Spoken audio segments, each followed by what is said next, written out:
ये दुनिया, हम और हमारा मुआशरा। मैं डरता हूं उस वक्त से जब आपके बच्चे पाकिस्तान के कन्वेंशनल तालीमी निज़ाम में किताबें फाड़ कर फेंक देंगे। एजुकेशन पाकिस्तान में सबसे बड़ा स्कैम है, सबसे बड़ा धोखा। वो तालीमी निज़ाम जो दीवारें चाटने पर मजबूर करता है, रट्टा सिस्टम और उसके बाद नकल सिस्टम और मेरिट की पामालियां। वहीं एक और तबका मौज कर रहा है। पैसे चोरी किए, उम्रे पे चले गए, बड़े बड़े ग्रोह बनाए, इतने बड़े ग्रोह बनाए कि वहां गए और इदारों को वक्त डाल दिया, पाकिस्तान को भीख की मद में बदनाम कर दिया। और ये गंदा है पर धंधा है।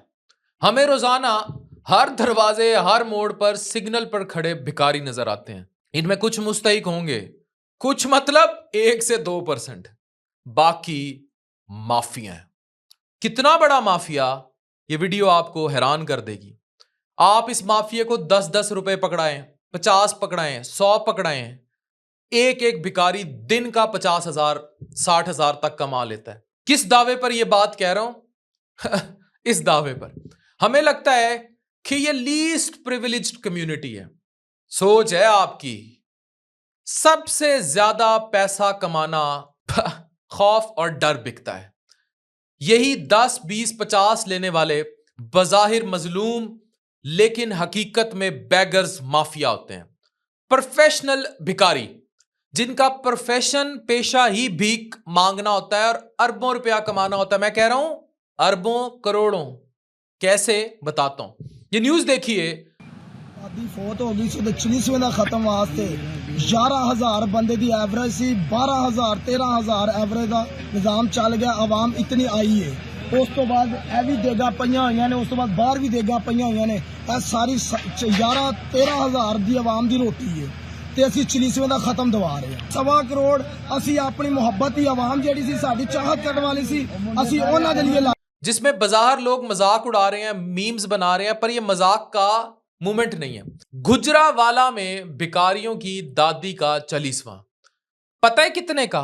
12,000 लोगों की दावत, अनगिनत देगें, और इसका बजट पता है कितना था? 12.5 मिलियन, 1,25,00,000 रुपए।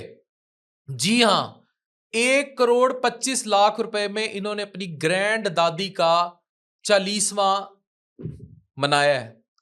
मुकेश अंबानी है ये, अनंत अंबानी की शादी हो रही थी। इतना पैसा, इतना खर्चा कौन से बिजनेस पर किया गया? बड़े बड़े पॉश एरियाज में रहने वाले अपनी तकरीबात की फौतगी पर इसका आधा भी खर्च नहीं कर पाते। इस 40वें में सुबह नाश्ते में सिरी पाए आगाज किया गया। सारा दिन सैकड़ों किस्म की डिशेस और देगें बनाई गई और हजारों किस्म के तरह तरह के खाने खिलाए गए। इतना पैसा कहां से आया? ये हमारा और आपका रहम का पैसा है जो आपने अल्लाह के नाम पर दिया था, और उन्होंने कहा इसको खर्चा अयाशी पर। आपका कमाया हक हलाल का पैसा जो आप अल्लाह से तिजारत करते हैं, वो दुनिया में ही इन्हीं की तिजारत में, देगों में गर्क हो गया। और ये लोग बहुत बड़ी वजह है कि हकदार को मदद नहीं मिल रही। मैं फिर कहूंगा, पाकिस्तान में सबसे बड़ा गरीब सफेद पोश है जो मांगता नहीं है। जो लोग असल में सफेद पोश हैं उनको कहां फुर्सत है कि वो माफिया से लड़ें? वो भूख से बिलखते हैं। ये जो आप सुनते हैं ना कि 4 बच्चों के बाप ने नहर में खुदकुशी कर ली, पंखे से लटक गया, बच्चों को जहर दे दिया, वो है सफेद पोश। ये 1.25 करोड़ रुपए की दावतें उड़ाने वाले नहीं। जरा सोचें, अगर 10, 50, 500 इस तरह ये इकट्ठे करते रहें और 50-50 हजार का दिन का कमाता रहे और पूरा एक माफिया सर्कल हो, तो 1.25 करोड़ की औकात क्या है? यहां पढ़ लिख कर डॉक्टर्स, इंजीनियर्स की तनख्वाहें इस मुल्क में 25, 30, 35, 40 हजार से 50 हजार से ज्यादा नहीं है। वो डॉक्टर जो करोड़ रुपया अपनी एजुकेशन पर लगाता है, उसकी तनख्वाह 30-40 हजार से ज्यादा नहीं है, और ये एक दिन में इतना कमा रहे हैं। तो और टिकटॉकर जो कपड़े उतारते जा रहे हैं, एक शेयर आता है आपको बीगो लाइव पे या टिकटॉक लाइव पे, और वो एक डॉक्टर की, एमबीबीएस निकले हुए फ्रेश डॉक्टर की 3 महीने की तनख्वाह एक ठरकी ठरकोला जो है वो आपको दे के चला जाता है। तो आपके बच्चे क्यों पढ़ेंगे? क्यों पढ़ना चाहेंगे? ये है हमारी आने वाली नस्ल की मोटिवेशन। और यही भिखारी उम्रे के लिए चोरियां करते हैं। और एक और बहुत बड़ा स्कैम जिसमें मैं खालिद अनीस साहब जो डायरेक्टर FIA के हैं, जिन्होंने इतना बड़ा कानून साजी में अभी रोल प्ले किया, जब मुल्तान की एयरपोर्ट से त्यारे के त्यारे भरकर जा रहे थे भिखारियों के, कितनों बंदों को उस शख्स ने, उस फर्द वाहिद ने रोका। इंसानी स्मगलिंग पर टोटल उस बंदे ने इतना ज्यादा काम किया। उसकी रीजन क्या थी? मुल्तान अड्डा बन गया था, मुल्तान का एयरपोर्ट, त्यारे के त्यारे।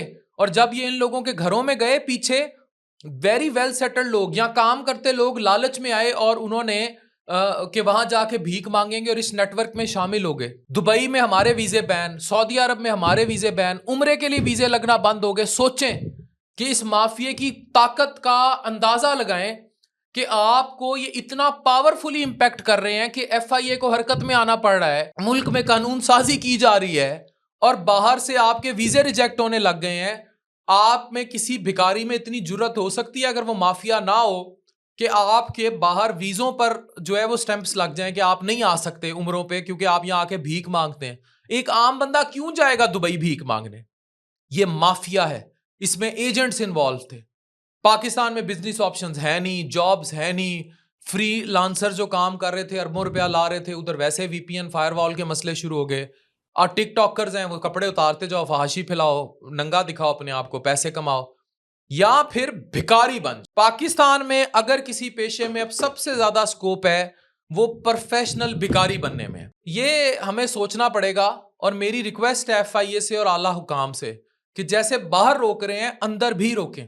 और ये अब हर इलाके के डिप्टी कमिश्नर का काम है, वहां मौजूद कानून साज इदारों का काम है कि इन लोगों से पाक कराएं आप सिग्नल्स को, इनको ट्रैक डाउन करें, इन पर ग्रैंड ऑपरेशन करें। नाम को ये किसी शहर से बाहर बहुत बड़ी झुग्गड़बाजी में रह रहे होंगे, झुग्गियों में रह रहे होंगे, लेकिन टेक्निकली इनके पास इतना ज्यादा पैसा होता है और इस कदर माफिया इनको कंट्रोल करता है कि समझ से बालातर है। और कानून इनके सामने बेबस है, क्योंकि इनके पास एक बहुत बड़ा दाव है। कभी आपने टेकन 3 खेली है?